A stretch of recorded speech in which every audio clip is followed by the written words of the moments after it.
Robot सास।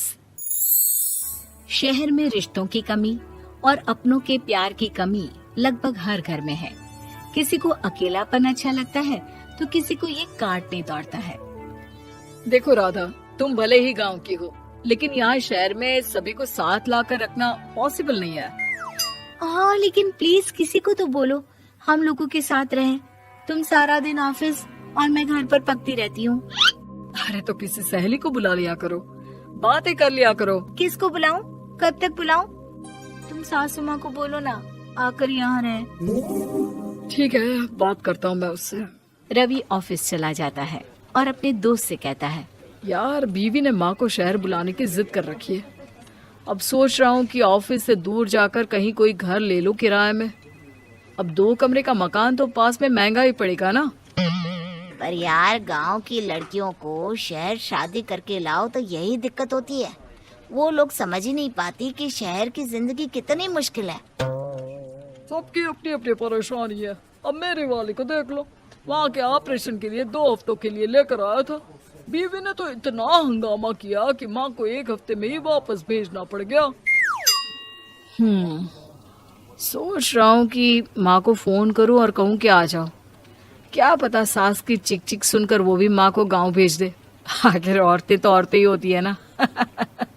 किसे सास के साथ रहना पसंद होगा। बात आई गई हो जाती है। राधा रवि के पीछे एक बार फिर पड़ जाती है। वो 210 वाली है ना? हाँ, क्यों, क्या हो गया उसे? उसकी सास कल आने वाली है। बड़ी खुश थी कि वो अब दिन भर बच्चे को सास के पास रखकर घुमा फिरा करेगी। लेकिन हमारी तो किस्मत ही फूटी है। हमारी सास कब आएगी कि ये सुख हम भी ले सके। देखो, मैं माँ से बात कर लेता हूँ, लेकिन माँ हमेशा के लिए कैसे आएगी? कोई और तरकीब सोचो ना। एक काम करो ना, मुझे गांव छोड़ दो, मैं चली जाती हूँ। कम से कम सास का सुख तो देख लूंगी। लेकिन ऐसा कहाँ हुआ कि कोई सास बहू एक साथ सुख से रहे। रवि तो जानता था सब, लेकिन करता क्या। पर कहते हैं ना, पति का दिमाग है, चलेगा तो सही। एक आइडिया आया है। क्यों ना मैं माँ की शक्ल सूरत का एक रोबोट ला कर दे दूं, जो राधा के साथ बिल्कुल सास वाला व्यवहार करे। मजा ही आ जाएगा।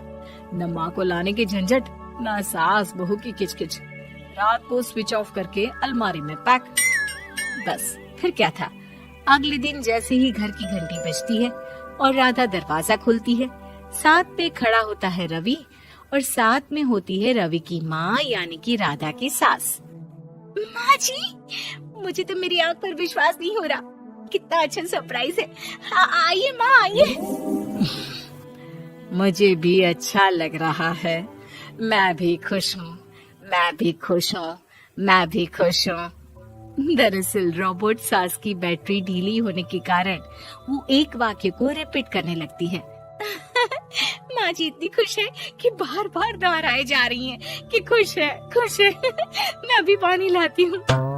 राधा पानी लाने जाती है कि पीछे से रवि सास की बैटरी टाइट कर देता है और ऑर्डर का प्रोग्रामिंग ऑन कर देता है। पानी लाओ, चाय लाओ, खाना लाओ, मेरे बाल झाड़ो, मेरे कपड़े धो, मेरी चप्पल कहाँ है, लेकर आओ। अरे ठीक है माँ जी, सब ला रही हूँ। मैं जानती हूँ रवि आपको प्रोग्रामिंग करके लाए ना कि आप मुझे तंग कर दे और मैं आपको जाने को बोल दूँ। नहीं माँ जी, इस बार मैंने भी कमर कस रखी है।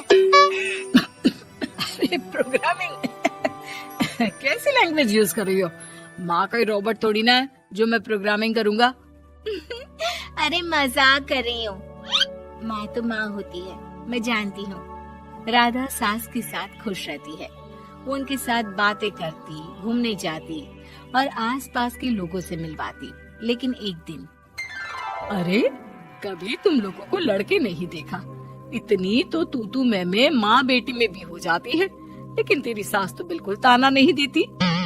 हाँ ये तो है, ताना तो नहीं देती, लेकिन ऑर्डर बड़े बड़े देती है। अरे ना मानना, 2-4 ऑर्डर अपने आप ठीक हो जाएंगी। तभी देखेगा असली रंग। कौन सा तेरे बुलाने पर आई है, बेटे के बोलने पर आई होगी बुढ़िया।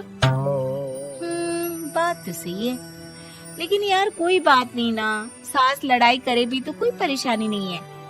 कितना ख्याल भी तो रखती है। ये तो है, लेकिन तेरी सास तो बिल्कुल नहीं लड़ती, ये कैसे? खैर मुझे क्या। पड़ोसन तो चली जाती है, लेकिन राधा के मन में सवाल छोड़ जाती है कि ये सास है भी कि नहीं। रात में राधा रवि से कहती है, मैं ना माँ जी के पैर दबा कर आती हूँ। अरे लेकिन वो तो मैंने अलग कर दिया है। क्या क्या कैसे कहा? नहीं, मेरा मतलब कहा कभी माँ का पैर गांव में रहा करता था, तो मैंने काट कर मतलब माँ को शहर ले आया ना। Okay okay. रवि चैन की सांस लेता है कि चलो कुछ तो बहाना मिला, लेकिन कब तक। रवि रोज माँ के पैर दबाने के बहाने रॉबर्ट को कमरे में ले आता और डिसमेंटल करके रख देता। एक रोज, मैं आज माँ जी की कोई बात नहीं मानूंगी, देखती हूँ कैसे नहीं लड़ती। अरे ऐसी भी सास किस काम की जो खटर पटर ना करे। सास का डिमांड मोड ऑन होता है। खाना दे दो, पानी दे दो, नाश्ता चाहिए। लाई माँ जी। मैं ना देने वाली खाना पानी। लेकिन समय बीतता जाता है, दोपहर और फिर शाम और फिर रात। बहू सास को कुछ नहीं देती, लेकिन रॉबर्ट सास कुछ नहीं कहती। रात को जब रवि घर आता है, राधा रो रही होती है। अरे क्या हो गया? तुम्हारी माँ ने मुझसे लड़ाई की, खूब खरी खोटी सुनाई। मैंने तो आज सुबह से खाना भी नहीं खाया है। रवि समझ जाता है कि राधा झूठ बोल रही है, क्योंकि खरी खोटी वाली प्रोग्रामिंग तो उसने की ही नहीं थी। मैं माँ से बात करता हूँ, तुम परेशान मत हो। रवि रॉबर्ट माँ को लेकर कमरे में चला जाता है। वो उसे डिसमेंटल करके रख ही रहा होता है कि राधा, चलकर देखती हूँ माँ जी कहीं रवि को मेरे खिलाफ भड़का तो नहीं रही है। वो जैसे ही कमरे के अंदर जाती है, डर जाती है। सास के पुर्जे पुर्जे अलग थे। रवि, ये क्या है? ये माँ रॉबर्ट थी, तुमने ऐसा क्यों किया रवि? कुछ नहीं राधा, मैंने जितना अपने दोस्तों से सुना था कि शादी के बाद वैसे तो सब ठीक रहता है, लेकिन जब माँ और बीवी लड़ते हैं तो पति का बुरा हाल कर देते हैं। और मैं ना सुकून से रहना चाहता था, बस इसलिए।